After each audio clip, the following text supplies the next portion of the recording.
그날 저녁, 시어머니가 자랑스럽게 내민 샐러드가 이상한 냄새를 풍겼다. 평소와 달리 상큼한 허브향 대신 약간의 화학적 쓴맛이 코를 찔렀다. 나는 아무 말 없이 모두가 잔을 들 때 옳게 현지의 접시와 바꿔치기했다. 인간은 한 번 배신당하면 다시는 같은 실수를 하지 않아. 결혼 8년 차, 나는 박민호의 아내 김수진이다. 민호는 중소건설회사 상속자, 강남 40평 아파트에 살며 겉으로는 완벽한 부부로 보였다. 하지만 집안에서 나는 늘 들어온 여자였다. 시어머니 박 여사는 내가 교사 집안 출신이라는 이유로 첫날부터 날카로운 눈초리를 보냈다. 우리 집안에 맞는 여자가 아니야 라고 직접 말한 적은 없지만 행동으로 충분히 보여줬다. 옳게 이현지는 남편의 형수, 민호의 형 박준호의 아내였다. 현지는 재벌 3세는 아니어도 집안이 꽤 좋아서 시어머니의 총애를 받았다. 나와 현지는 늘 비교됐다. 현지는 명품 가방을 들고 다니며 웃었고 나는 백화점 세일 코너에서 산 옷을 입었다. 식사 자리에서 시어머니는 현지에게는 우리 현지 맛있게 먹어라고 다정하게 말하고 내게는 수진이는 다이어트 해야지라고 빈정거렸다. 나는 참았다. 참는 게 익숙했다. 결혼 전부터 민호는 법마가 좀 까다로워도 이해해줘라고 했다. 나는 이해했다. 사랑한다고 믿었으니까. 임신했을 때도 참았다. 시어머니가 요즘 애들은 너무 약해라며 내가 먹는 음식에 간섭할 때도 현지가 동서, 너무 예민한 거 아니야 라고 비웃을 때도. 하지만 3년 전 아이를 잃었다. 5개월 된 태아였다. 병원에서는 스트레스성 유산이라고 했다. 나는 알고 있었다. 그 전부터 시어머니가 내게 주는 건강식, 이상한 약초차, 이유 없이 주는 영양제가 있었다. 증거는 없었다. 의심만 있었다. 민호에게 말했을 때 그는 엄마가 그럴 리 없어. 내가 피곤해서 그래라고 했다. 그날부터 나는 웃으면서도 속으로는 모든 것을 기록하기 시작했다. 그리고 그날 저녁이 왔다. 시어머니가 수진이 몸에 좋다고 특별히 준비했어 라며 샐러드를 내밀었다. 상추, 토마토, 아보카도, 그리고 이상한 드레싱. 냄새가 났다. 아주 약간, 하지만 분명히. 과거에 먹었던 그 약초차와 비슷한 화학적이고 쓴 향이었다. 나는 순간적으로 판단했다. 이건 우연이 아니다. 식탁에서 모두가 대화에 열중할 때 나는 자연스럽게 접시를 밀어 바꿨다. 현지는 아무것도 모르고 먹었다. 30분 후 현지가 갑자기 배를 잡고 쓰러졌다. 구토, 경련, 얼굴이 창백해졌다. 시어머니의 얼굴이 하얗게 질렸다. 나는 놀란 척하며 119를 불렀다. 하지만 속으로는 차가웠다. 현지는 병원으로 실려갔다. 중독 증상이었다. 의사는 드물지만 강한 농약 성분 반응시라고 했다. 경찰이 왔지만 시어머니는 집안일인데 굳이 소란 피우지 말자며 조용히 무마했다. 돈으로 해결되는 일이었다. 현지는 일주일 만에 퇴원했지만 신경 손상이 남아 손이 가끔 떨렸다. 그 사건 이후 집안 분위기가 이상해졌다. 시어머니는 나를 볼 때마다 눈빛이 달랐다. 의심하는 눈빛이었다. 하지만 증거는 없었다. 나는 평소처럼 웃었다. 현지 언니 빨리 쾌차하세요 라고 말했다. 속으로는 생각했다. 이제 시작이다. 현지가 퇴원한 후 집안은 표면적으로는 평온을 되찾았다. 하지만 그 평온은 억지였다. 시어머니는 더 이상 내게 음식을 직접 내밀지 않았다. 대신 하녀에게 수진 도련님은 따로 챙겨드려 라고 지시했다. 현지는 나를 볼 때마다 눈을 피했다. 손이 떨리는 걸 숨기려 장갑을 꼈다. 민호는 나를 피했다. 밤에 들어와도 말없이 샤워하고 잤다. 나는 물었다. 오빠, 무슨 일 있어? 그는 회사 일이 바빠 라고만 했다. 나는 알고 있었다. 그가 늦게 들어오는 날이 늘었다는 것, 향수 냄새가 달라졌다는 것, 하지만 입 밖으로 내지 않았다. 사건 한 달 후, 시어머니가 나를 따로 불렀다. 서재에서 문을 잠갔다.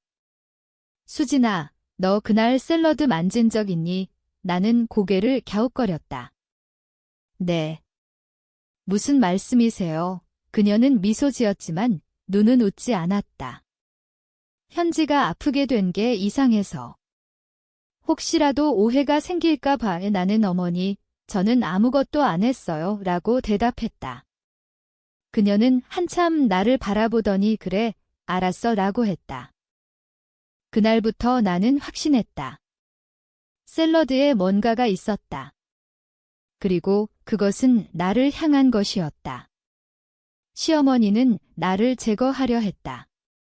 이유는 간단했다. 내가 낳을 손주가 순수한 혈통이 아니라고 믿었기 때문이다. 아니면 그냥 내가 싫었거나. 나는 증거를 모으기 시작했다. 부엌 CCTV를 확인했다. 하녀가 없는 날 시어머니가 직접 드레싱을 만들던 장면이 찍혀 있었다. 그녀가 작은 병에서 무언가를 떨어뜨리는 모습. 화질이 낮아 정확히는 보이지 않았지만 충분했다. 나는 그 영상을 백업했다. 그리고 민호의 외도를 확인했다. 그의 핸드폰을 몰래 봤다. 메시지, 사진, 호텔 예약. 상대는 회사 신입 직원이었다. 젊고, 예쁘고, 시어머니가 좋아할 만한 집안 출신. 나는 화가 났지만 소리 지르지 않았다. 대신 사진을 저장했다. 3개월 후 시어머니가 결정을 내렸다. 수진아, 민호랑 얘기 좀 해봤는데 너희 둘이 맞지 않는 것 같아 이혼을 요구했다. 민호는 동의했다. 재산 분할은 거의 없었다. 내가 잘못한 게 많아서 라는 이유였다. 현지 사건을 암시하며 협박했다. 나는 변호사를 선임할 돈도 없었다. 결국 서명했다. 이혼 후 나는 강남을 떠나 송파의 원룸으로 이사했다. 15평, 보증금 대부분 날리고 월세살이, 직장도 그만뒀다. 민호 쪽에서 압력을 넣었기 때문이다. 나는 매일 아침 일어나 거울을 봤다. 아직 살아있다라고 중얼거렸다. 그게 전부였다. 하지만 밤에는 계획을 세웠다. 급하게 움직이지 않았다. 그들은 돈이 많았다. 법으로 이길 수 없었다. 그래서 다른 방법을 생각했다. 그들이 가장 두려워하는 것, 명예, 가족 이미지, 회사. 나는 기다렸다. 이혼 1년 차, 나는 생계를 위해 카페 알바를 시작했다. 아침 6시부터 2시까지 손님들에게 웃어주며 커피를 내렸다. 손끝이 거칠어졌다. 하지만 그 시간은 생각하기 좋았다. 민호 가족에 대해, 그들의 약점에 대해. 나는 그들을 관찰했다. 멀리서. 민호의 SNS, 회사 홈페이지, 지인들을 통해 소식을 모았다. 시어머니는 여전히 사교 모임에 나갔다. 현지는 손떨림 때문에 외출을 줄였다. 민호는 새 여자친구와 공개 연애를 시작했다. 회사도 잘 돌아갔다. 나는 과거를 복귀했다. 왜 참았을까? 아이를 잃었을 때 왜 증거를 찾지 않았을까? 그때는 민호를 사랑했다고 믿었다. 가족이 될 수 있다고 믿었다. 하지만 이제 알았다. 그들은 나를 가족으로 받아들인 적이 없었다. 나는 그저 장식품 혹은 방해꾼이었다. 가끔 후회했다. 샐러드를 바꾼 게 잘못이었을까? 현지가 죽을 뻔했다. 나는 살인 미수자가 될 뻔했다. 하지만 곧 생각을 고쳤다. 그들은 나를 죽이려 했다. 나는 그저 살아남았다. 그게 전부다. 2년 차가 되던 해, 기회가 왔다. 민호의 회사가 대형 공공사업 입찰에 참여했다. 수주가 되면 주가가 2배 뛸 터였다. 나는 과거 민호가 술김에 흘린 말을 기억했다. 아버지 때부터 세금 좀 알잖아 탈세였다. 오래된 관행. 나는 조심스럽게 자료를 모았다. 과거 거래처 직원, 퇴사한 회계사, 돈을 주고 정보를 샀다. 위험했다. 들키면 끝장이었다. 하지만 멈추지 않았다. 이미 돌이킬 수 없었다. 현지의 상태가 악화됐다는 소식도 들었다. 손떨림이 심해져 우울증까지 왔다. 시어머니는 그녀를 버렸다. 집안 망신이라며. 나는 그 소식을 듣고 아무 감정도 느끼지 못했다. 과거의 내가 사라졌다는 증거였다. 나는 첫 번째 움직임을 시작했다. 익명으로 민호의 외도 사진을 회사 내부 게시판에 올렸다. 신입 직원과의 사진. 곧 삭제됐지만 소문은 퍼졌다. 민호의 약혼녀 집안이 화를 냈다. 약혼은 깨졌다. 민호는 화가 났다. 누군가 조사했을 터였다. 하지만 나를 의심하지 않았다. 나는 이미 그의 삶에서 지워진 사람이었다. 나는 웃었다. 처음으로. 3년 차, 나는 준비를 마쳤다. 탈세 자료, 횡령 증거, 민호의 비자금 계좌. 모두 익명 메일로 언론사와 국세청에 보낼 준비가 됐다. 하지만 아직이었다. 한 번에 끝내면 너무 자비로웠다. 나는 현지를 만났다. 우연히 가장한 만남이었다. 카페에서 그녀가 혼자 앉아있을 때 현이라고 불렀다. 그녀는 놀라며 나를 봤다. 손이 떨렸다. 수진아, 오랜만이네. 우리는 얘기했다. 그녀는 힘들다고 했다. 시어머니가 차갑게 대한다고, 남편이 외도를 한다고. 나는 위로했다. 언니, 그 집안이 원래 그래요. 그러면서 슬쩍 물었다. 그날 샐러드 기억나요? 그녀는 얼굴이 굳었다. 그만해. 나는 미소 지었다. 언니, 어머니가 언니를 해치려 했던 거 알아요. 그녀는 부인했다. 하지만 눈이 흔들렸다. 나는 증거를 보여주지 않았다.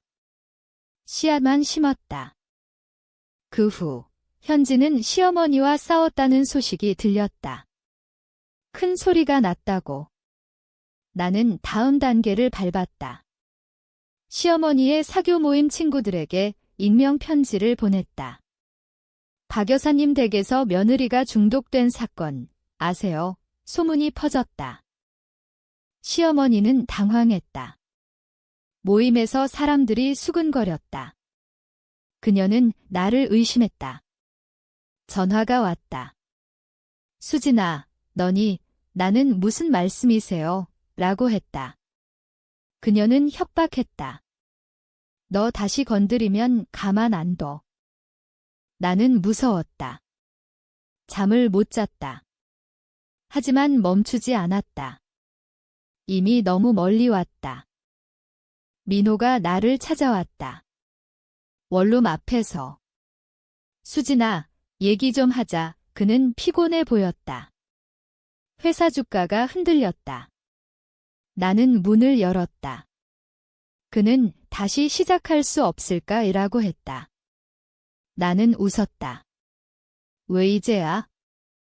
그는 무릎 꿇었다. 미안해. 엄마가 강요했어.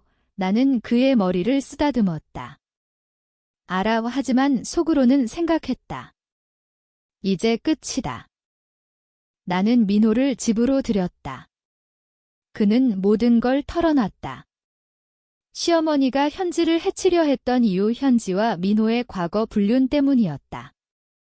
현지가 준호와 결혼하기 전 민호와 관계였다. 시어머니는 그것을 알고도 덮었다. 하지만 현지가 또 다른 남자와 바람피우자 더 이상 참지 못했다. 그래서 샐러드에 농약 성분을 넣었다. 나를 목표로 삼은 척하면서.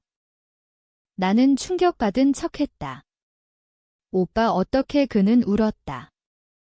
나는 그 장면을 녹음했다. 다음 날 모든 자료를 보냈다. 국세청, 검찰, 언론.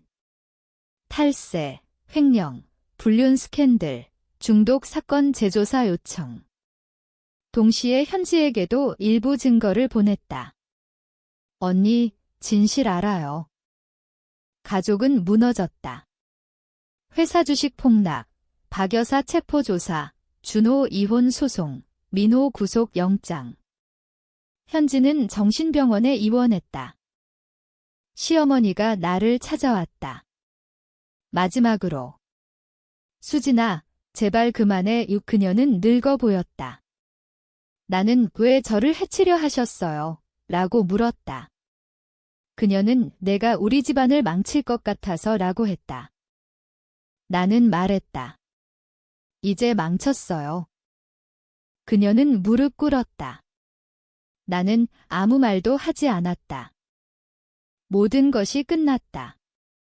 회사 파산, 집 경매, 민호는 징역 5년.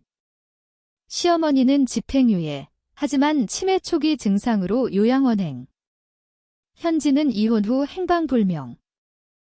나는 다시 강남 아파트를 샀다.